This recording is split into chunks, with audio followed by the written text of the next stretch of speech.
This episode may contain content of a graphic nature, including descriptions of physical and sexual violence against adults, children, and animals.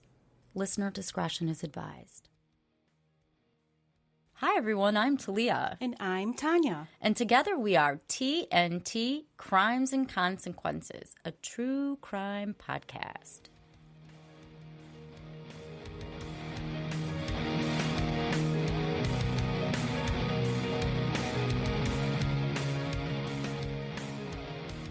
Hi, Tanya. Hi, Talia.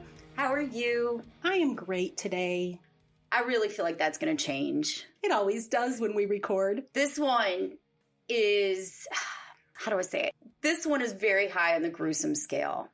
Everybody be warned, it's so high.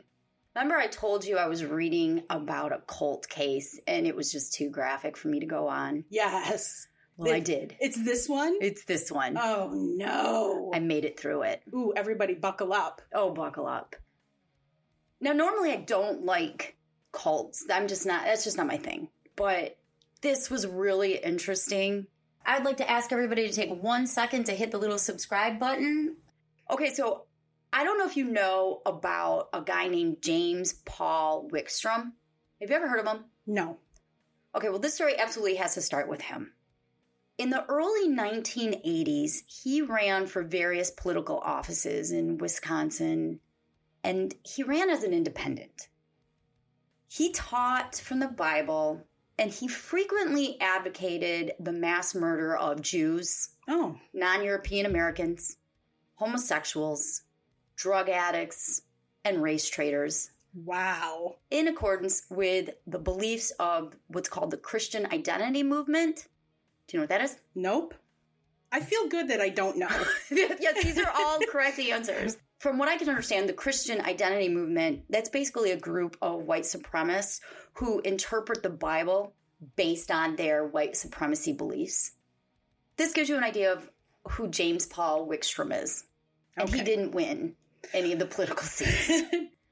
So as I said, back in the early 80s, Wickstrom, he was the founding member of this racist, anti-Semitic, anti-government Posse Comitatus movement. And I have no idea if I'm pronouncing that right. I mean, everybody by this time should know I don't know how to pronounce anything. So I think it's called Posse Comitatus. So he was the founder of this movement. And it was growing in the early 80s. He would travel around and hold meetings with other like-minded people who hated on everybody but themselves.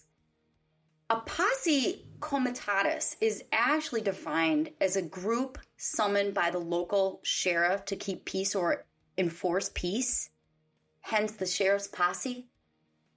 However, this group distorted the meaning of posse comitatus for their own agenda.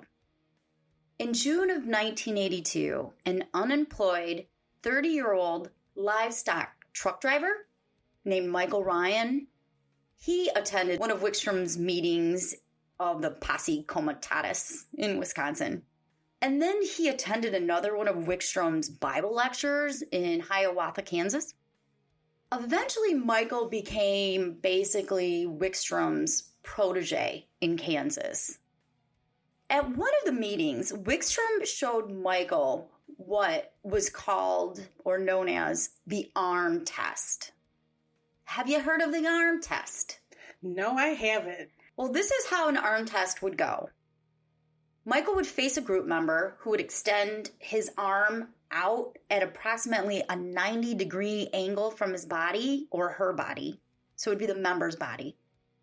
Michael would then place his left hand on the member's right shoulder and place his right hand on the member's right wrist. Then he would ask Yahweh, because that's the name Michael and his friends used for God. Michael would ask Yahweh a question. As Michael was asking the question, he would apply pressure to the person's right arm. If the arm dropped, the answer to the question being asked of Yahweh was no. If the person's arm stayed up, the answer was yes. This just sounds stupid. Let me tell you, they use the arms test for everything. even to determine how long to boil water. Come on. For real. As a result of his involvement with the posse comitatus, Michael met more and more like-minded men like him. And around 1982, 1983, he started calling these guys, and they would get together on Saturdays and learn the Bible, their version of the Bible. There weren't a lot of men, and I am going to throw quite a few names out, but it's kind of important, so try to follow me. If you don't, it's okay. In the beginning, the men that met on Saturday were Jim Haverkamp, a man named Luke Stice, and two Mennonites, John Andreas and James Thimm. The true story of what I'm going to talk to you about is actually in reference to the horrific deaths of James and Rick's 5-year-old son, Luke. So I'm going to give you a little background on these guys. James Thimm was about 23 years old when he first met Michael. He was born to Mennonites. Their name was Frank and Betty Jane. He was born on July 10th in 1959. Not long after he was born, his mom became really ill and she couldn't care for him. And in the late 50s, early 60s, his dad wasn't prepared to be a single father.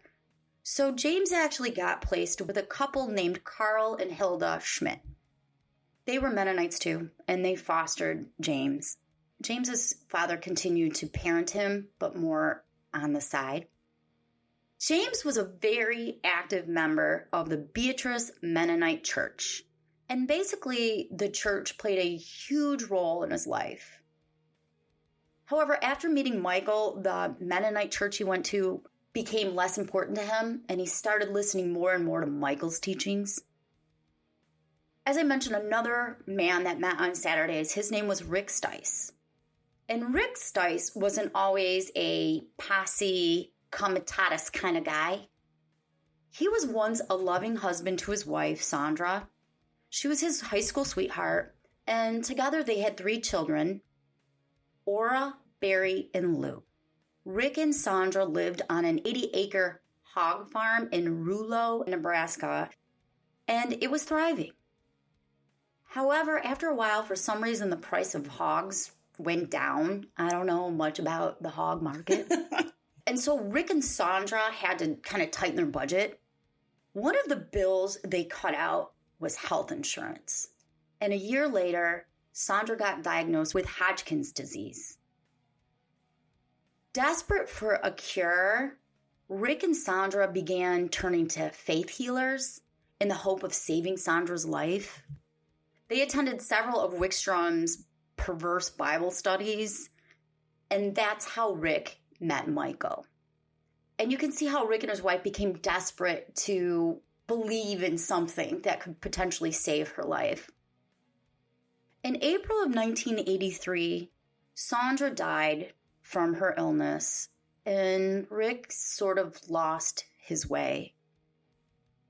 By that summer, it was determined through the arm test that Michael had the spirit of Archangel Michael in him. Michael was able to convince, which by now was a small group of followers, that he could communicate directly with Yahweh through his mind. He didn't always have to do the arm test anymore. Michael told this group of people that he was receiving new orders from the headquarters, quote unquote, which meant Yahweh. Michael said that he personally, quote, talked to Yahweh, and that the men were supposed to go out and do some stealing for the group, end quote. Isn't one of the 10 commandments, thou shalt not steal? They've got their own perspective on that. You could justify anything if, to fit your perspective. Now, if anyone refused to cooperate with Yahweh's orders, they ran the risk of angering Yahweh, and their families would lose Yahweh's protection from Satan. This group believed that the Battle of Armageddon, as was written in the book of Revelations, was coming their way, and they needed to prepare for this battle. They wanted to set up a base for them, like a compound. So they would travel to Kansas, Missouri, and Nebraska. They would steal cattle, hogs, farm equipment, and construction equipment. And then they would turn around and sell it. They would use the proceeds to buy weapons and ammunition and clothing. And they would stockpile all that in preparation for the Battle of Armageddon. So they're like doomsday preppers. You got it. Okay. Some sort of paramilitary Bible thumpers. Well, these people sound like fun. Not any fun at all, No. Tanya. Unless you're Michael. Trust me, he's having a good time, but you'll see. Through time, more and more followers began coming to these Saturday meetings to hear Michael preach the Bible. I'm just going to give you a quick rundown of some of who they are. Most of them consisted of a family called the Haverkamps. There was Jim and his sisters Cheryl and Lisa and their mother Maxine. Michael had a wife. Her name was Ruth. They had been married since 1967. And Michael had 3 children. Jim's younger brother and his father would also attend. And then Rick Stice, I told you about, he would bring his 3 children. Sometimes James Thimm, the Mennonite, and his friend John and Andreas, the other Mennonite, would join. So that's the group, okay? You got the Haverkamps, you got Michael's family, and you got a couple other extras. During these meetings, Michael would read and interpret various verses of the Bible. He told the group that any teachings in the Bible that went against his belief were put there by the Jews, whom he despised. During these meetings, verses of the Bible were rewritten to conform with the group's beliefs. At the conclusion of all their meetings, the group would smoke some weed. Oh, this is It's just like when you go to church. At one of these meetings held in Kansas, because that's where Michael and his family lived, Michael took Cheryl Haverkamp aside, and he told her that Yahweh wanted her to leave her husband Lester. Michael used the arm test to determine that in Yahweh's eyes, Cheryl was not actually even married to Lester. Yahweh didn't believe that marriage was real. And Lester, who wasn't part of the group, was actually on Satan's side. That's what Yahweh said. Michael warned her that if she didn't come live with him and his wife Ruth, Lester and Cheryl's children would all die in a horrible accident, according to Yahweh. Fearing her children's safety, Cheryl left Lester, and she took her 5 children and she moved in with Michael and his wife Ruth and their 3 kids.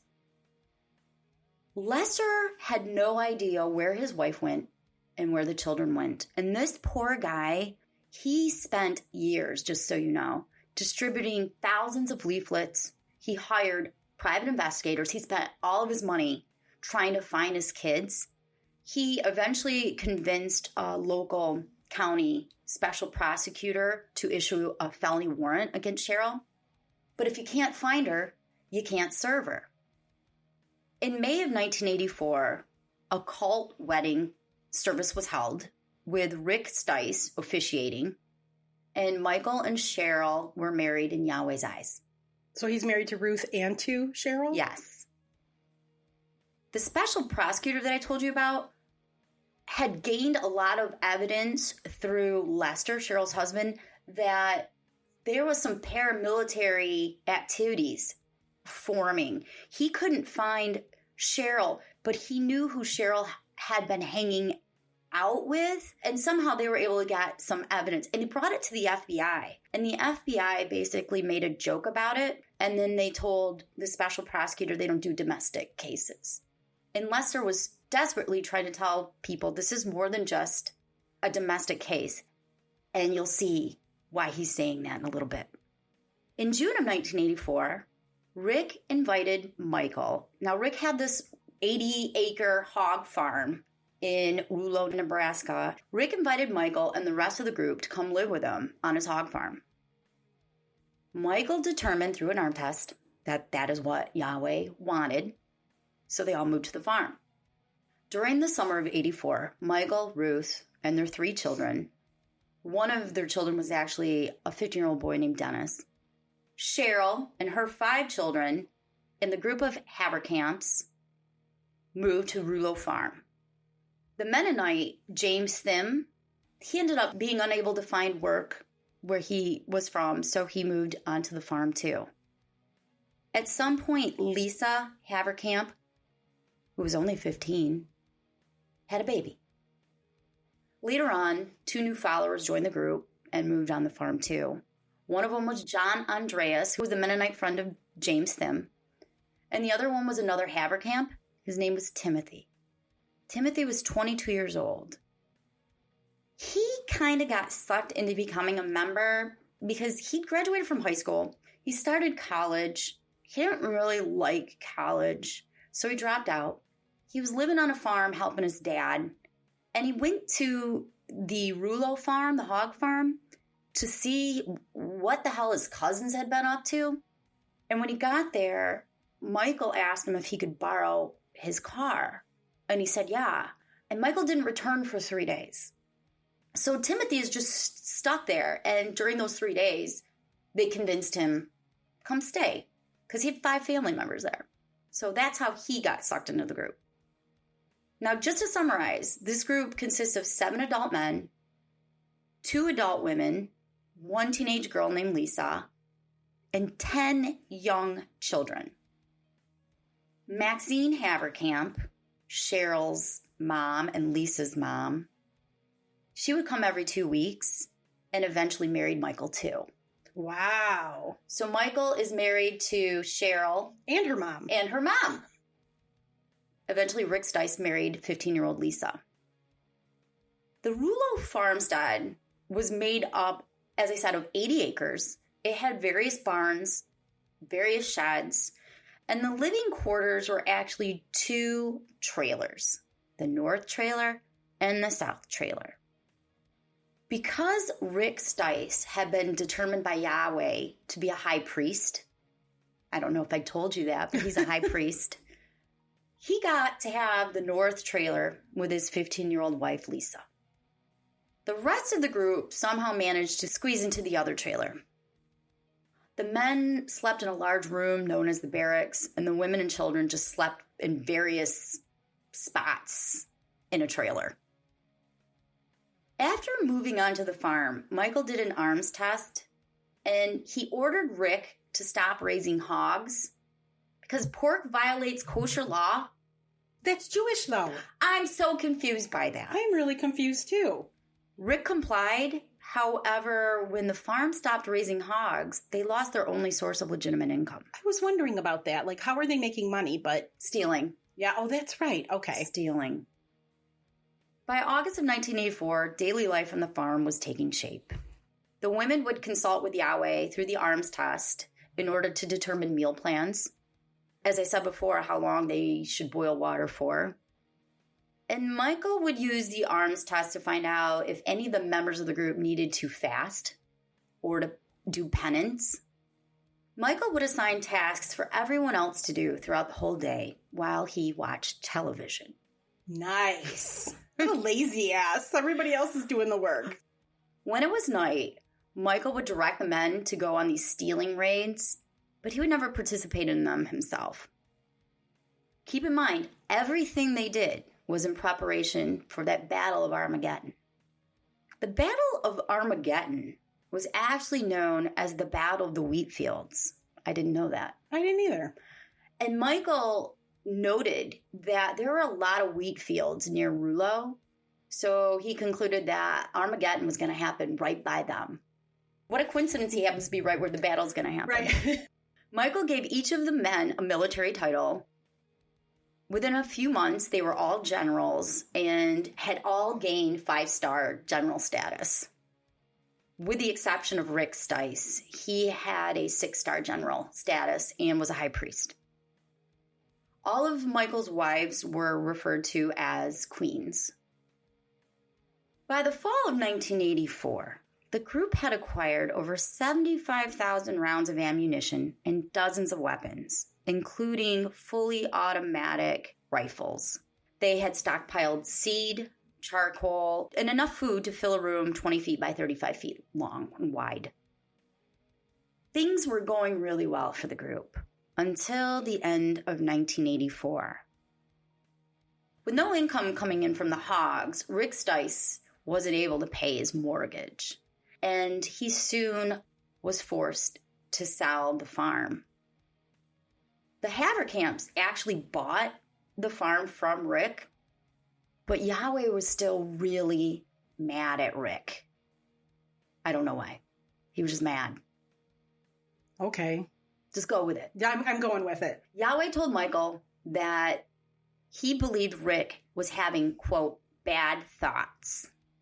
Rick got demoted, and Lisa, his wife, was sent to live in the other trailer. She was sent to share a bed with Michael? Michael, Ruth, and Cheryl, and occasionally her mom. Eventually, within a few days, Michael actually married Lisa, and she became his third cult wife. So he has one legal wife, and he has 3 cult wives. Sister wives. Yes. Then Michael married another woman named Deborah, and that was Cheryl and Lisa's sister and Maxine's daughter. So he was married to 3 sisters and 1 mother, plus his wife, Ruth. And these women are just like, okay, I'm so grossed out. Maxine didn't actually live on the farm. She would just come twice a month to perform her wifely duties. In December of 1984, Michael announced that Lisa was the Queen of Israel. On New Year's Eve, Michael told the group that he and Lisa had both spoken to Yahweh, and Yahweh said there was going to be some serious changes on the farm. After the group smoked marijuana, Michael gave a speech, and he said there was a lot of jealousy going on in the farm. If it didn't stop, they were all going to lose their children.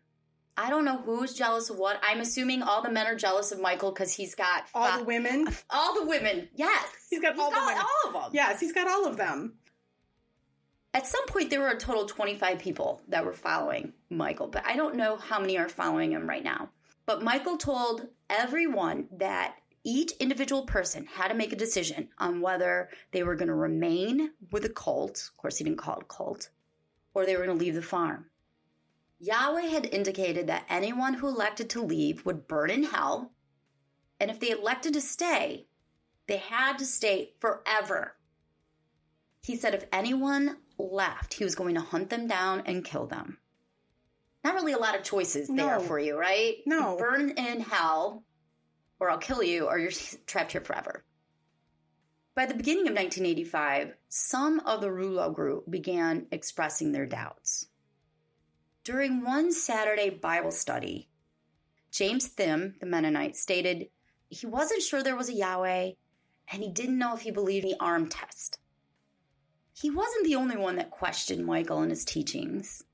Apparently, Rick did, and Rick's 5-year-old son, Luke, according to Michael, had doubts.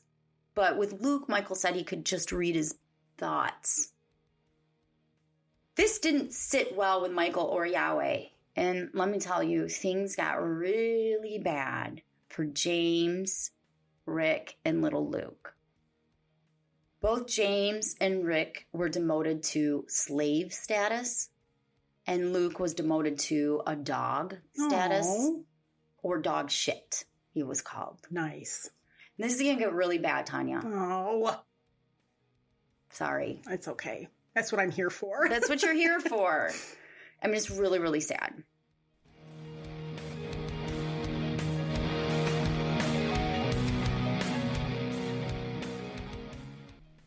Hey everyone, if you go to our website, tntcrimes.com, you can find full unreleased episodes available for individual purchase.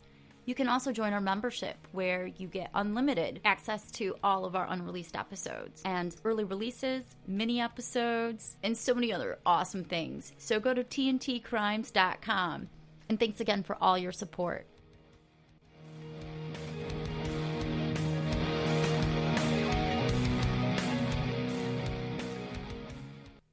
During January and February, apparently as part of the changes Michael had mentioned, Rick and James were responsible for most of the guard duty, washing dishes, taking care of the chickens and the goats. More of the wimpy sort of activities instead of like being able to have the guns and be the tough badasses around the farm. This is really a great way to convince someone to stay, Right? Don't you think? Michael began systematically abusing them. He threatened to cut off Rick's penis, and he threatened to skin Luke alive and then burn him alive. He would force James and Rick to do exercise for hours at a time until they were like going to drop.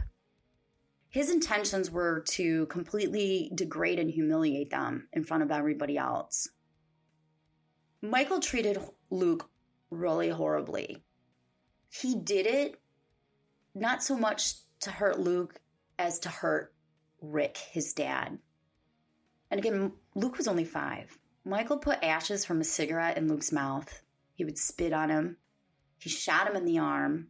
He tied a whip around the boy's neck and lifted him off the ground saying, "This is the mongrel. This is the seed of Satan." He ordered other members to roll him around in the snow when he was in only his underwear. And he made him eat his meals off the floor. He ordered Rick to paint the sign of the beast, quote, the number 666, on Luke's back. He would repeatedly drench Luke with ice water and throw him out in the cold. In March of 1985, Michael had completely just lost his mind. He told the group that Rick, Luke, and James were continuing to have really bad thoughts. He said they needed to be humiliated to drive those thoughts away. Michael said Yahweh had spoken to him and instructed that James needed to have anal sex with Rick in front of the group, and he needed to make Rick hurt. What? So James did. Why didn't these people just leave? I don't understand. It's something we don't understand, right? I don't understand. It's that cult mentality that if you're not in it, you don't understand. Michael then said Yahweh demanded that Rick perform oral sex on Luke. What? And then force Luke to perform oral sex on his dad while everybody watched. Oh my God. How can everybody be okay with this? I don't think they were. I don't think anybody was okay with it. I think there was a lot of confusion because they really believed in Yahweh. And they were very confused as to why Yahweh wanted this. But if this is what Yahweh wants, then it must be the right path. A few weeks later, on March 25th, Michael became very angry at little Luke, and he started pushing and shoving him. Michael shoved Luke headfirst into a cabinet 3 times. On the 3rd time, Luke became unconscious. Sometime during that night, Luke died. Oh. Luke was buried the following morning in an unmarked grave that Michael had forced Rick and James to dig. Only a few days after Luke's death, Michael forced Rick to fuck a goat. What? This is just going from bad to worse, Leah. In front of everybody. Jesus God. He had him do it 3 separate times. Now you have to appreciate, at this point, Rick and James aren't just free to leave.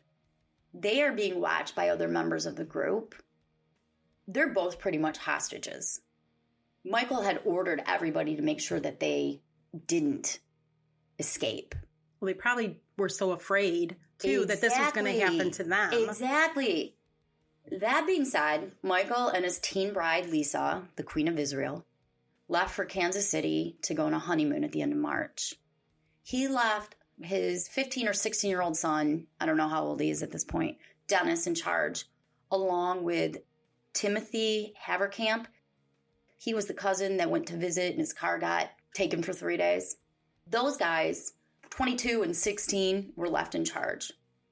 While Michael was gone, Rick was able to escape. Unfortunately, he wasn't able to take his 2 other kids that were 7 and 9 years old. When Michael and Lisa came back and discovered Rick had escaped, Michael decided that James needed to be kept chained to make sure he didn't escape. So he was actually chained to the south trailer's porch. 7 days after Rick had left the farm, he began to worry about whether that whole eternal damnation thing was real or not. Don't tell me he goes back. So he came back No. because he was very afraid he was going to be punished in the afterlife. Instead of embracing his return, Michael chained him up next to James on the south trailer porch. On April 4th, Timothy Haverkamp was ordered to unchain Rick and take him down to cash a Social Security check. I'm not sure why he got Social Security, but he was getting some sort of check from the government. While they went to go to the bank, Rick escaped again and went into hiding. After the second escape, Michael really was pissed, and he was determined to punish James for what Rick did.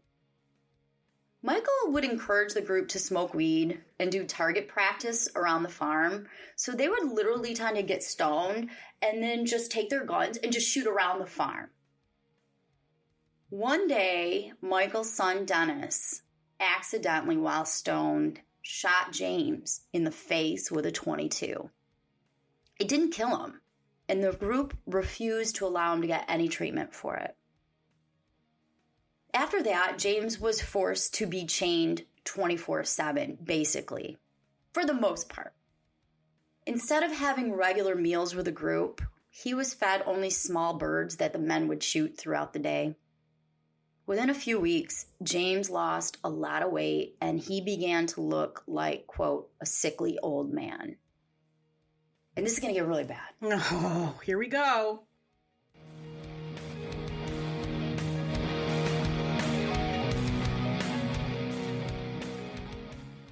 It was April 3rd, 1994, a snowy Easter Sunday just before 8 in the morning when Heidi made her last transaction at the D&W convenience store in Mexico where she worked, and then disappeared. But the big question remains tonight, where is Heidi Allen?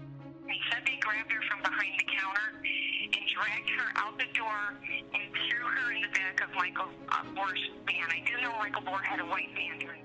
Well, it's not even, they didn't even bring her in the house. They had her in the van. What do you think happened to Heidi? What was done with her body? He laid down in 2 areas, which was a sign. It's an indication that there were human remains. All I know is they ended up chopping her up. If they would have put that van on my trailer and Heidi would have been in that van, that's where it would have went. Right to the shredder. I've been in this from day one. There's nothing else I can say. This is the story of Heidi Allen. The story of a small-town kidnapping where corruption got in the way of justice. The truth is finally coming out. This is Peebles for the People, and I'm Alex Peebles. Download and subscribe to Peebles for the People on Apple Podcasts, Spotify, or wherever else you listen to your podcasts.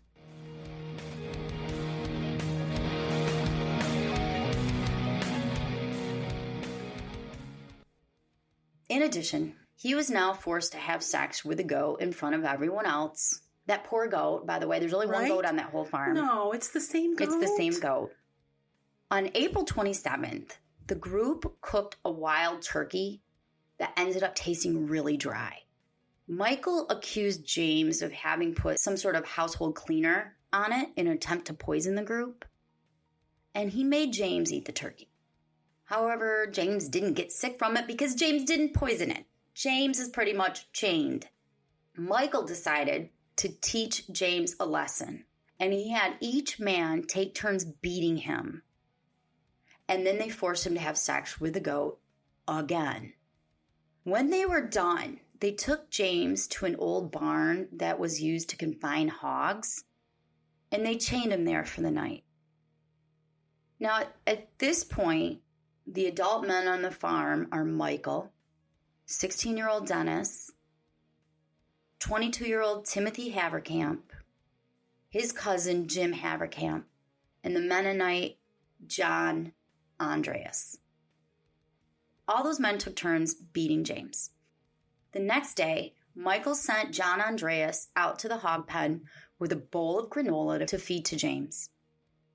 Michael told the rest of the men when they were eating breakfast that Yahweh would be pleased if James could last 4 to 5 days alive, being tortured. At about mid-morning, Michael, Dennis, the Haverkamps, and John Andreas went to the hog barn to really punish James some more on behalf of Yahweh. Michael ordered James to strip naked and bend over a farrowing crate. Do you know what that is? No. A farrowing crate is a metal crate that hogs are held in. It doesn't have a top. And they could move around, and there's hay at the bottom, and their food is attached to part of it, like the trough is. Okay. I'm just going to do this, Tanya, okay? Okay. Michael then taunted James, telling him that he was going to rape him with the handle of a shovel. Oh! He then took the shovel handle and inserted it into a container of grease. Oh, Talia. Telling the rest of the men that Yahweh didn't think James had done a good enough job fucking the goat, and that it was Yahweh's wish that all 5 men take turns, quote, probing James with a shovel handle. Oh my gosh.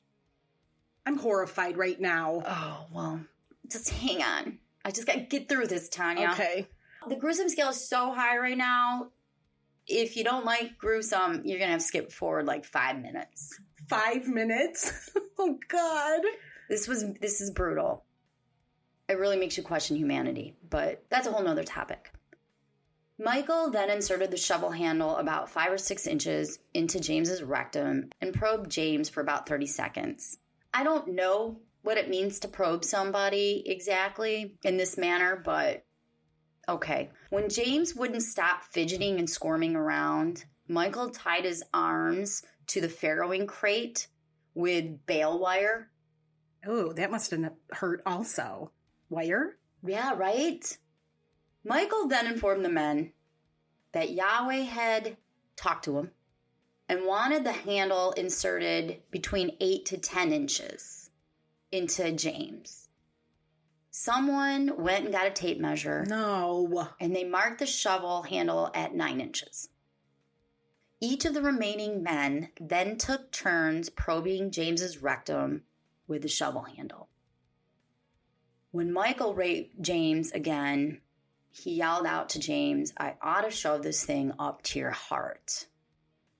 James kept screaming, so Michael kicked him in the head, and then he taped his mouth shut so no one had to listen to the screaming and crying.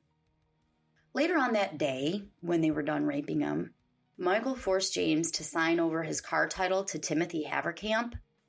It was Timothy's birthday, so Michael gave him James's car as a birthday present. At some point, Michael said Yahweh wanted the men to probe James again.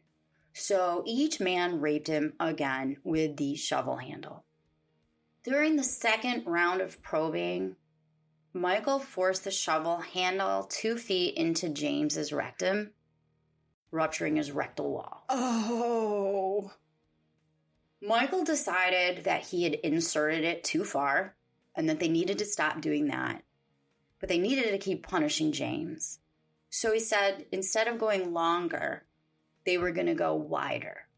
He took the fat end of a pick handle, which is 3 inches wide, and he inserted it into the container of grease.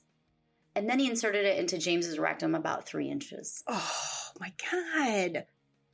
After the second round of probing, the men left to go do some chores, and they left James chained in the hog shed, severely injured. Remember, he's still got that gunshot wound to his face, and he's been beaten. I forgot about the gunshot wound. Oh, my God. After the chores were done, Michael told the men that Yahweh felt James hadn't been punished enough, and he ordered all the men to go back to the shed where they were to remove James's binding from the crate. And then after removing the bindings, they retied him to an overhead auger. Do you know what that is? No. The best way to think of it is a big metal pipe. Okay. Just picture that and you'll be fine.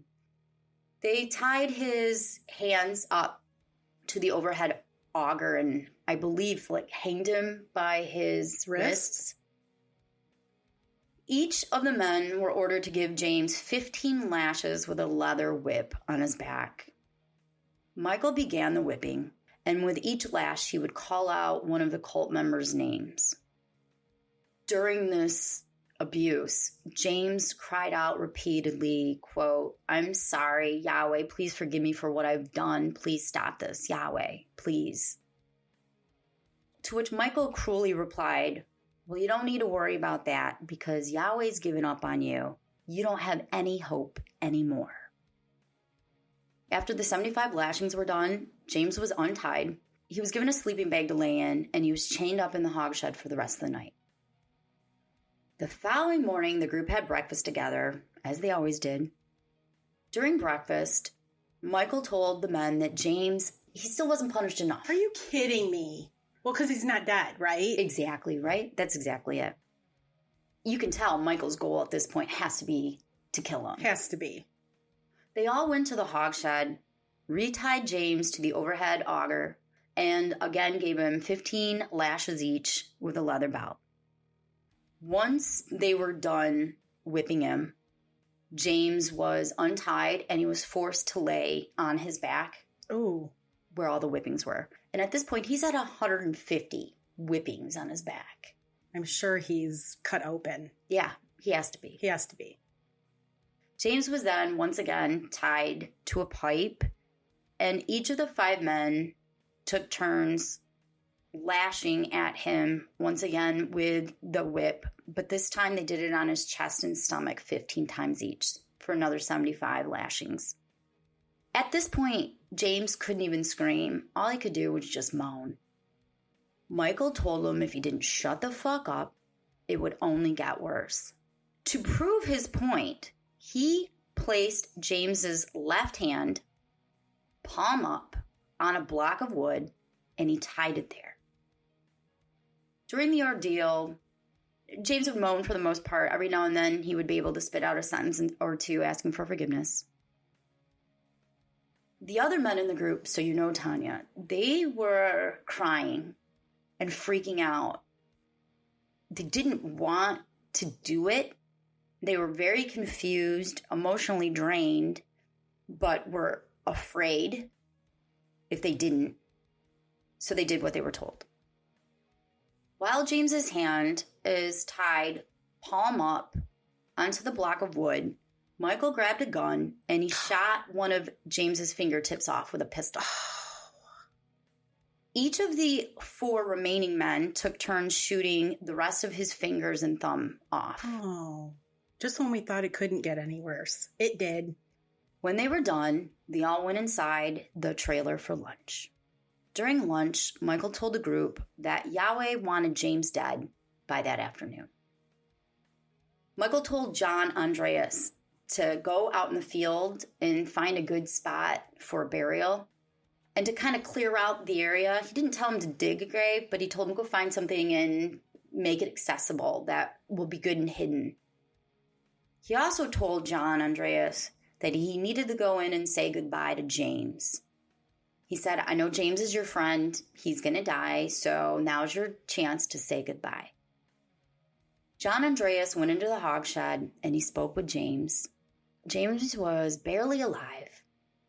John said his goodbyes, and the last thing that James said to him was that he was sorry.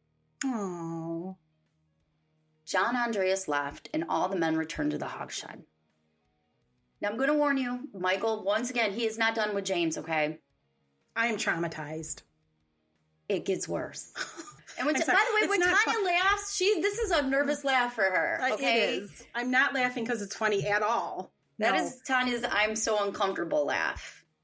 The men go into the hog shed. Michael kicks James in the arm, and the arm is still tied to the board, so it breaks. He then told James that he was going to skin him alive, which he did. Oh my God, Talia.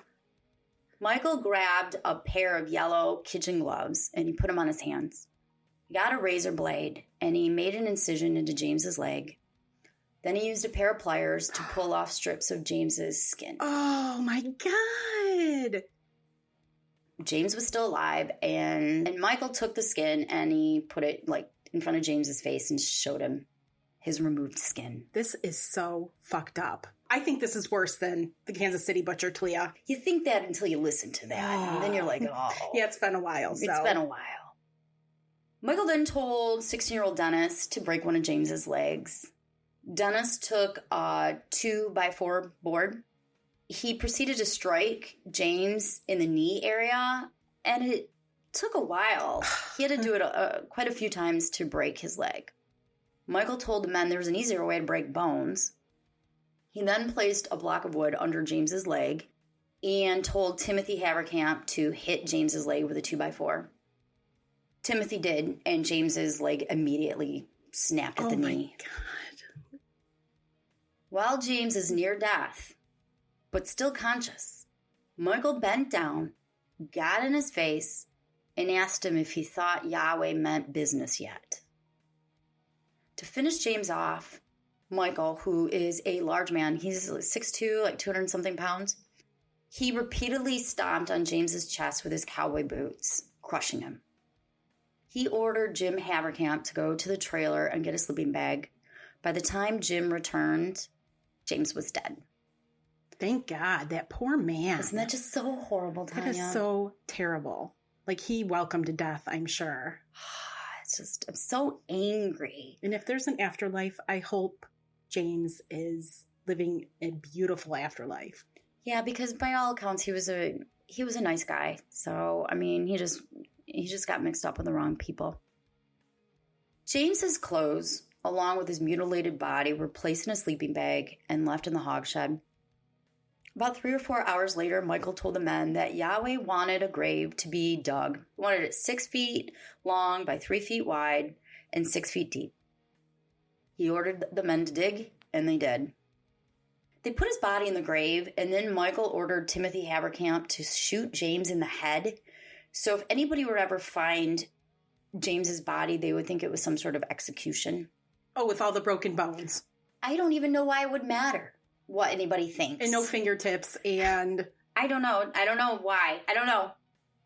Timothy complied, and then all the men filled the grave with dirt. All of the men were emotionally traumatized by this 3-day ordeal, except for Michael. Michael kept reassuring them that they weren't responsible for what happened. He told them, quote, God did it. Yahweh did that. Yahweh took his anger and he directed it through me to punish James, end quote. This actually provided some relief to the people of the group. Michael told his cult wife, Cheryl, how proud he was of his son, Dennis, for Dennis's part in the torture. But he expressed concern regarding John Andreas and Jim Haverkamp. He said that they almost refused to do what they were told, and they were very hesitant to hurt James. He told Cheryl if they didn't straighten out, he was going to kill them too. During the next 2 months, the cult continued stealing cattle and equipment. But on June 25th, and this is 2 months after James is dead, 2 of the men, Jim Haverkamp and John Andreas, they got caught while attempting to return to the Rulo farm with a sprayer rig. Nope. Have no idea. I'm going to guess it's the things I see when I drive by a field that spray things out of it. I don't know. That they water the crops with, maybe? Something. I don't know. It sprays. It sprays. It's a rig that sprays. They were going to return to the Rulo farm with a sprayer rig they stole in Kansas. But they got arrested on their way back, and once they were arrested, they immediately confessed everything to the police. The very next day, Luke Stice got word. Remember Rick? Yes. He got word that Jim and John Andreas were arrested, and he went to the police, and he told them everything he knew. Armed with a warrant, a team of law enforcement officers composed of the FBI, the Bureau of Alcohol and Tobacco and Firearms, Nebraska State Patrol officers, and the local county sheriff's department all went to the farm. They were specifically looking for little Luke's body and James's body. The two captured men, Jim and John Andreas, they went to the farm with the police to help find the bodies, but it actually took them 2 days because it's 80 acres. Right. It took them 2 days to find the bodies. On the second day of searching, they found James' nude, partially decomposed body, and everyone in the group got arrested. The authorities ended up confiscating 150,000 rounds of ammunition. Wow. 30 semi-automatic rifles, 15 machine guns, more than a dozen pistols, and $250,000 worth of stolen farm machinery. That's just scary. Very scary. An autopsy was performed by a medical examiner for the state, and another one was done by Michael's defense team, because Michael's going to be obviously on trial for murder. I'm not going to go through all the injuries, because I already told you what happened. Yeah, thank you. The only disagreement between the two medical examiners was that the state's doctor said James's penis and testicles had been cut off, while the medical examiner hired by Michael's team said they'd simply decomposed because they were missing. They were missing. They were missing. I don't know. I'm willing to bet they were cut off. It wouldn't be a far stretch. I wouldn't be surprised. This is really sad. Neither pathologist could determine the exact cause of death because the tear in the colon, the whipping-like injuries, the gunshot wound to the head, the gunshot wound to the face, and the shock from the broken legs, plus the crushed chest, were all capable of causing his death independently. At the trial, every member of the group testified against Michael, and deals worked out by the prosecutor. On September 12th, 1985, Michael Ryan was convicted by a jury of first-degree murder for the torture and death of James, and he was sentenced to death. He pled no contest to second-degree murder for the death of Luke. Michael was eventually scheduled to be put to death on March 6 of 2012, but the state Supreme Court halted his execution because there was a shortage of sodium thiopental. Come on. There was such a shortage they couldn't find enough to execute him? You remember that? In the news, the company refused to make it or something like that because it was being used to put people to death. There was that big controversy. You remember that? I don't remember that. Really? Yeah, so all death sentences were basically put on hold. Before he could be executed, he died in 2015 of, I believe it was cancer. I hope it was painful. He was on death row. On a side note, James's sister advocated actually against the death penalty. She said it really wasn't necessary because Michael had cancer and he was going to die anyway. And let God take him, kind of a thing.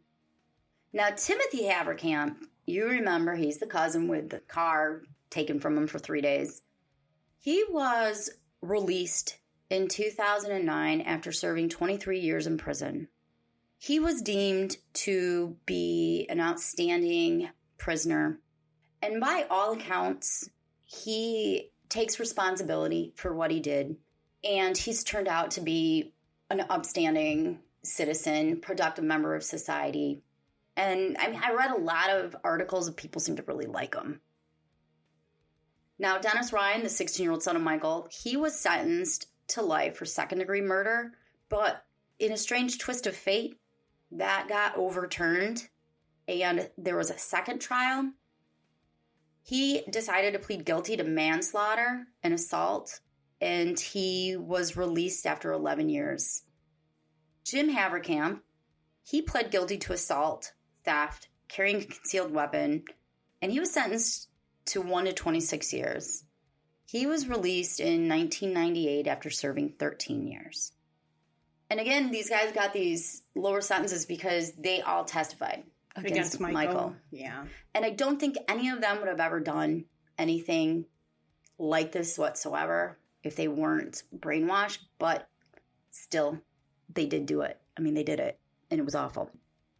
Now, John Andreas, he pled guilty to assault, theft, carrying a concealed weapon, and was sentenced to 1 to 26 years too.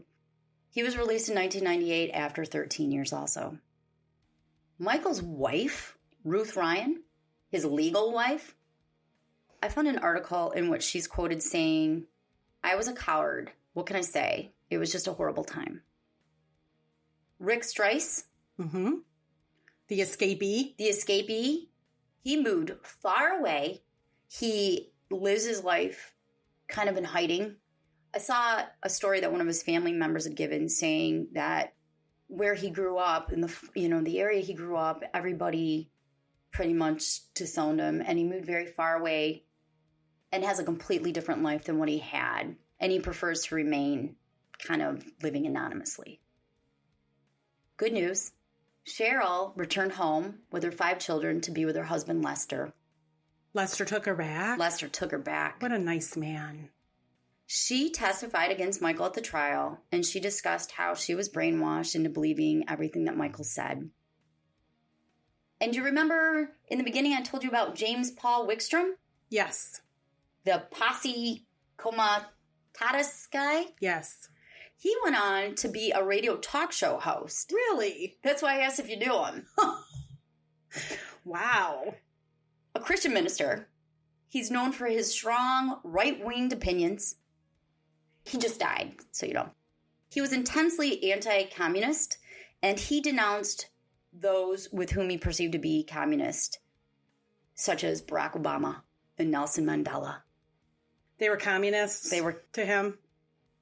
He rejoiced when Nelson Mandela died, describing Nelson Mandela as a vile black terrorist. Jeez.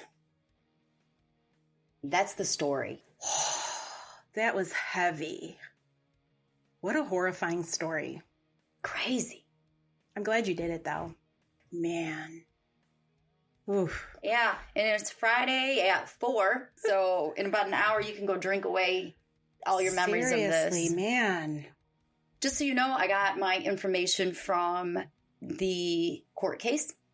I got some information from findagrave.com, a Chicago Tribune article, and Oxygen Channel apparently did a show on this that I didn't know about called Deadly Cults. So I read that article. Deadly Cults, that ain't a lie.